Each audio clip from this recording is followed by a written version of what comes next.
पूजा करायची असेल ना, हे घ्या. नाही नको, तू कर पूजा. मला मला जरा बोलायचं होतं तुझ्याशी. आत घरात बोलू शकत नव्हते म्हणून इथे बाहेर आले.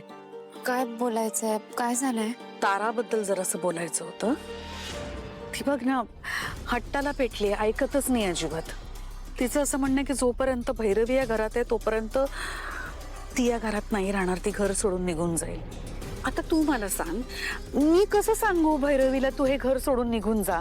माझ्या मनाला ते नाही पटत आहे. पण मग आता मी काय करायला हवंय यात सांगा ना. तू बोलशील तिच्याशी? तुझं ऐकेल ती नक्की. माझं ऐकतच नाहीये. काल रात्री सुद्धा खूप सांगायचा प्रयत्न केला तिला, पण ती खूप जिद्दी आहे. तिच्या निर्णयावर ठाम आहे ती. मी बोलेन त्यांच्याशी, पण त्यांचं मन खूप दुखावलं गेलंय. कारण माईंनी जितका मला त्रास दिलाय तितकाच त्यांनाही दिलाय. त्यामुळे त्या खूप नाराज आहेत. त्या नाही ऐकणार कोणाचं. हो, मला हे सगळं कळतंय, पण आता भैरवीने माफी मागितली आहे ना, ताराची सुद्धा, तुझी सुद्धा. आणखीन काय करायला हवंय तिनं? राजच्या वेळेला तूच मला सांगितलंस ना की मोठ्या मनाने त्यांना माफ करा म्हणून. मी केलं की नाही? घरात घेतलं मी त्याला परत. मग तोच नियम इथे लागू कसा नाही होत ग? कारण राजकुमार सरांचा विषय वेगळा होता, तारा मॅडम आणि भैरवी माईंचा विषय वेगळा आहे. ऐक प्लीज, माझ्यासाठी बोलशील प्लीज? माझं घर असं तुटताना मी नाही बघू शकत आहे ग. एकदा बोलून बघ ना.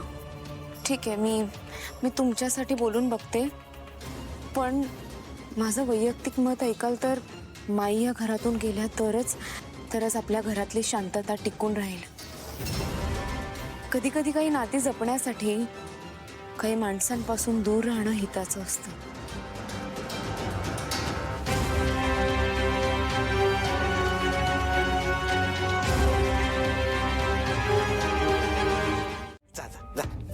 बबलू, प्रत्येक गोष्टीत ना मस्करी करायची नसते. जा आणि भैरवीजींना बोलवून ये. आता काय झालं? जेवढं सांगितलं तेवढं कर ना. जा आणि त्यांना बोलवून ये.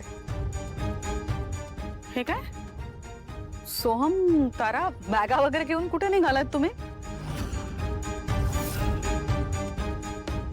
हो तारा मॅडम, काय करताय तुम्ही? हे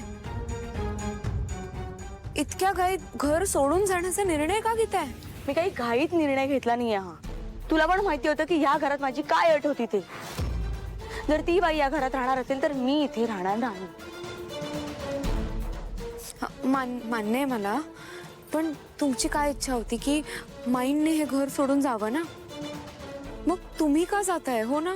हो बरोबर आहे, बरोबर आहे. कारण मी तिला वेळ दिला होता आणि तिची मुदत संपली.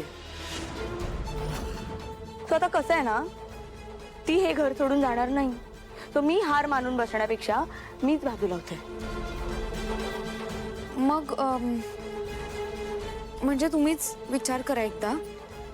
जर तुम्ही हे घर सोडून गेलात तर माई इथेच राहतील.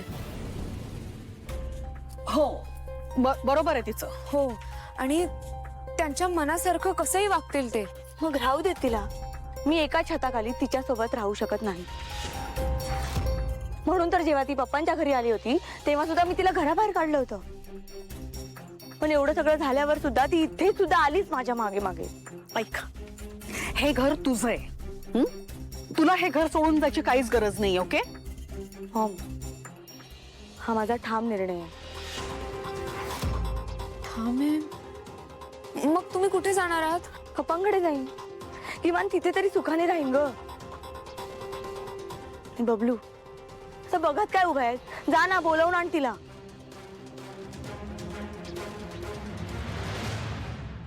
आता मी तिला शेवटची संधी देणार आहे. शेवटची.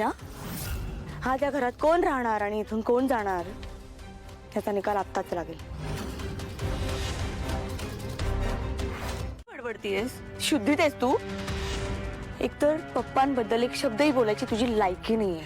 तारा, तू तोडलास आम्हाला एकमेकांपासून आणि तू त्यांना घराबाहेर काढलं होतंस. नाही तारा, खोटं बोलतोय तो. मी नाही काढलं त्याला घराबाहेर. तो स्वतःहून घर सोडून निघून गेला. मी जेही केलं ते तुझ्यासाठी केलं तारा, तुझ्या भल्यासाठी केलं. माझ्या भल्यासाठी केलं. तुझ्यामुळे जेव्हा माझी बदनामी झाली ना तेव्हा तेच म्हणजे माझे पप्पा ते माझ्या पाठीशी उभे राहिले. आणि तुझ्या चुकांची शिक्षा जेव्हा मला मॉम देत होता ना, तेव्हा पण त्यांनीच आधार दिला होता. ते घेऊन गेले होते मला घरी. कारण तुला आपल्या घरी राहायचं नव्हतं. तारा, जेव्हा तू घर सोडून गेलीस ना बाळा, तेव्हा माझं काळीज किती तळमळलंय तुला नाही माहिती. तारा, मला तू तेव्हाही हवी होतीस आणि आत्ताही हवी आहेस. आणि तुला जे हवं असतं ते तू कसंही मिळवतेस. आणि त्या नादात जर कोणाचा बळी गेला तरी तुला काहीच फरक पडत नाही त्याने. अशीच आहेस तू. त्यामुळे हा सगळा जो ड्रामा आहे ना, त्याला मी भुलणार नाही आता. आणि हे जे तुझे खोटे अश्रू आहेत ना, त्याने मला काहीच फरक पडत नाही. सोहम, चल.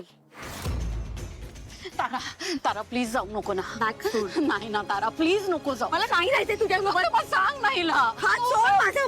मी पुन्हा तुझी माफी मागू का सगळ्यांच्या समोर? हे मी हात जोडून माफी मागते तुझी. तारा प्लीज नको. तारा, त्याला हा ड्रामा मला नाही राहायचंय इथे. नको जाऊस ना तारा. तारा, मी तुझ्याशिवाय जगू शकत नाही. कोणीतरी सांग ना तारा, मला तू हवीस. Stop it. भैरवीजी, जाऊ नको तारा.